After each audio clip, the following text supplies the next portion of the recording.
DJ Chark contract voided today. How important is it for the Detroit Lions to re-sign him? Spinny. It's pretty important. It's changing your tune a little bit. You know, you look at what he did last year. You look what he brings to the team. Unless they're planning on overpaying for a guy in free agency or drafting a top wide receiver in the first round, there's not a lot of guys that fit his build that you can bring. Like when we looked at that wide receiver chart of free agents, it wasn't too great. There wasn't a lot of guys that I was like, yeah, they could fill in for DJ Chark. That could be DJ Chark's replacement. So I'd like to see them re-sign DJ Chark unless he's asking for a crazy amount of money. So how much? $12 million a year. 12 mil is like you wouldn't go That's above like that? where I cut off, yeah. He's getting 15 plus. I'm not signing him. It could be from us. I guess it depends how long the contract is too. Lucas, you look at contracts like that? As far as I couldn't really hear that well. Do you look at the contract? Like, how much do you think the Detroit Lions should re-sign DJ Chark for?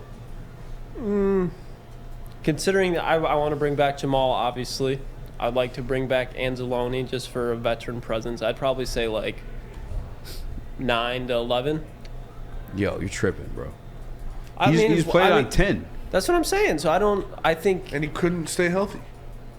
He got healthy, didn't stay healthy. I think I think he's able to stay healthy. Like I don't think he's an injury-riddled player, and especially with JMO emerging more, I think he's not going to need to be as vital. But I don't know. I don't think he's like a must bring back. It would be nice, but yeah. Did you listen to the full interview with Ben Johnson? No, not yet. Sounds like he's a priority. It's in 20 minute ask him point blank. We kind of discussed a little bit yesterday, but Jamal Williams obviously, and then DJ Chark. Mm-hmm. But obviously he's only thinking like the offensive side of the ball. You brought up another interesting name, Alex Anzalone. Mm-hmm. I think that's one they bring back, but I'm not tripping so much on that one because I feel like that is. You got Bugs and Kaminsky too. I'm not tripping on Bugs. Kaminsky, yes. I would love to see Bugs come back. Yeah. Yeah. You're not tripping off Bugs? Who are they going to put in the middle then? They're going to draft somebody. I think they're cutting Brockers. For sure cutting Brockers. That's 10 mil. So you don't want them to re-sign Bugs. And then they got Benito Jones and Willie McNeil as their only defensive tackles. I mean, they're for sure drafting somebody and or signing somebody. Yeah. I mean, Bugs wasn't like that big of an impact for me to say he's a must. Like Kaminsky, hands down, had a bigger impact than Bugs. I think Bugs can have a good impact. It's like you're going to get him for cheap, so why not re-sign him? I'm with Spence here too. You're definitely getting him for cheap, yeah. But I'm just saying, like that's the guy where I'm like, oh, if he's getting like little like, I don't even know how much defensive tackles are making like his. He's not going to make a level lot of defensive tackles. I'm not tripping off Anzalone either. Like Anzalone's going to get like what $6 million a year. Like probably. He's not getting a lot. Are they talking actually about this on Ermanni Edwards, middle linebackers and running backs, like how little they're paid, it seems like, in today's NFL. But it's true. Mm-hmm. And on top of that, Alex Anzalone has never had like the greatest career. He's not Trey, whatever his name is. I can't think of right now. Tremaine Edmonds. Yeah, it's not like that. So I think he'd come back for sure. That's cheap. But I'm down. I mean, if they paid him $15 million, I'm talking about DJ Chark, I wouldn't be pissed. I think it makes sense. If you're looking at yourself as a team that's truly competing for an NFC Championship and or Super Bowl, it's worth the $15 million at that point. You know what I'm saying? Yeah. And everything you opened up for J-Mo, too. Oh, man, that's a lot. Like, you look at what J-Mo was last year. How many years? I mean, I'd keep it on the shorter end, 2 to 3.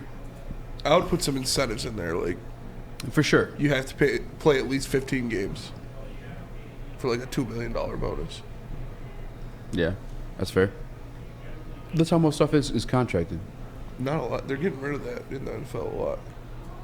I mean, there's performance bonuses too, though.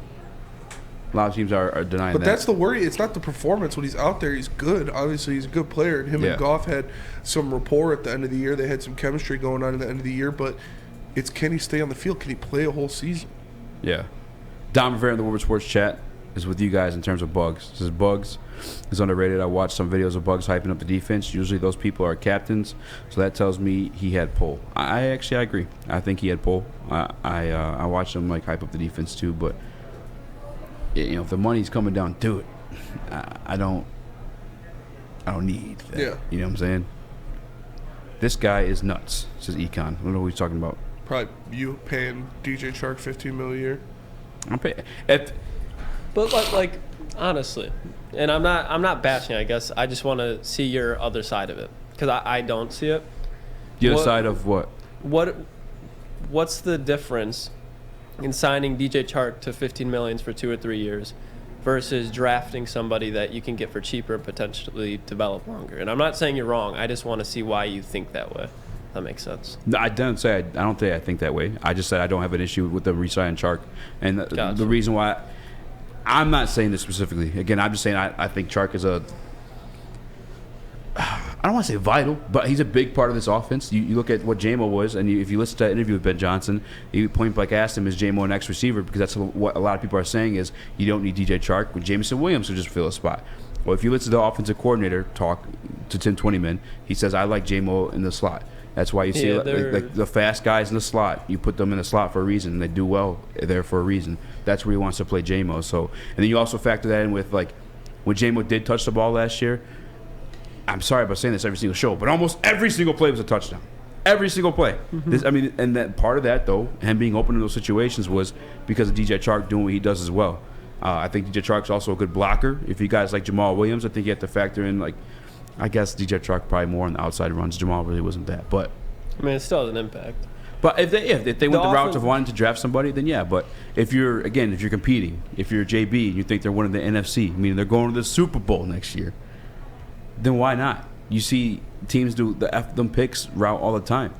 Why why not go all in? Mm-hmm. If you truly believe in this team, why not? I think they think that too.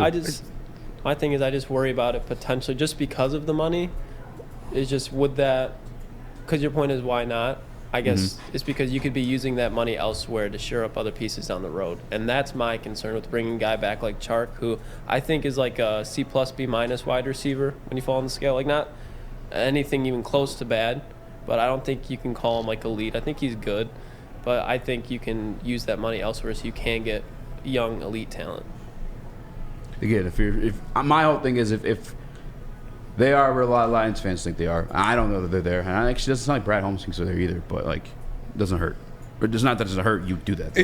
Though. I get where you're coming from because, like you said, he did establish himself last year. He got some rapport with Jared Goff. They formed a good connection, especially at the end of the year. There, you saw him go to DJ Chark in the most crucial down of the year against Green Bay when they needed that first down to win the game. Yeah. And they made the connection. He did that multiple times throughout the year where it's a must get down. And he threw it to DJ Chark, and a couple of them didn't work, but that one did. So it'd be nice, but like I said, I'm not paying him $15 million, man. That's the going rate of the free agent wide receiver. One that plays 10 games. He's not an injury-riddled player. Like, he had an ankle surgery the year previously. Yeah, his ankle's not going to be, like, 100%. Like, it's the very next year after that. That's one of the reasons he got a one-year deal. But through the second half of the season, that wasn't an issue at all. I'm not looking at it as that. I don't know. That's fugazi to me. Fugazi. I have no concern with the ankle. I really don't. I think it's concerning that he shows now consistently in a couple of years that he can't stay on the field for more than because like where it's concerning is if it's like, oh, his ankle was fucked. Oh, now it's his knee. Like I'm saying, like that. Those are like the injury prone guys. Like, god damn, like everything seems to be going wrong with you. If it's a guy the very next year after having the left ankle surgery and complications he had, continue like a little bit complications, like that makes sense. You know what I'm saying? Like. That goes together. He wasn't fully healthy. Once he did fully get healthy, it wasn't an issue. You know what I'm saying? I'm not really looking at him as an injury-prone type guy. And 15, if they're competing. But it's if somebody else wants to offer him that. I can't guarantee that. I guess Christian Kirk was a little bit younger, but maybe only 1 year younger. Christian Kirk, and everybody laughed at that contract when it happened. But then he went out there and balled, and he played a whole season. And the Jaguars made the playoffs. Yeah. That's what I'm saying. DJ Chark is a $15 million deal. And this team won 8 games in the second half of the season. When DJ Chark got back, you're not gonna be laughing at that deal either. You'll be like, oh damn, he's a piece of this offense, and he was down the stretch. I don't get why people pretend he's not. Goff has chemistry with him, and like you said, in go time moments, that's who he's throwing the ball to. Whether it worked or not, sometimes I was like, oh, but at times it did. He threw a bad ball. Sometimes he did it, and you have a 6'4" guy that's can streak down the field. Again, going back to what Ben Johnson said, putting J-Mo in the slot in those situations. Whoo! Come on, man. Yeah. Come on. I'm just waiting for Goff to get the chemistry with him, and I'm cool with it. Well, Hopefully that'll happen. So just to clarify the conversation, easy. You're cool with the 10 to probably $12 million range, which is similar to what he got. If that's what he gets offered, you just believe that he's going to get offered more, and you wouldn't want to pay that 15 plus. But I think everyone here on board would pay him for the 10 to 12 or 10 plus incentives. Sure. Basically, his contract last year, if it were to be very similar to that, you guys would all sign him to that contract, right? It's just if it goes higher than that, that's when you start to have questions, right? Yeah. I'm not even tripping on the 15. If this team is what like the Gobblers are telling me, like, oh, Jared Goff won you a Super Bowl, put your nuts on the table, go all in. Teams that go all in seem to at least get to the dance. What did the Eagles do this year?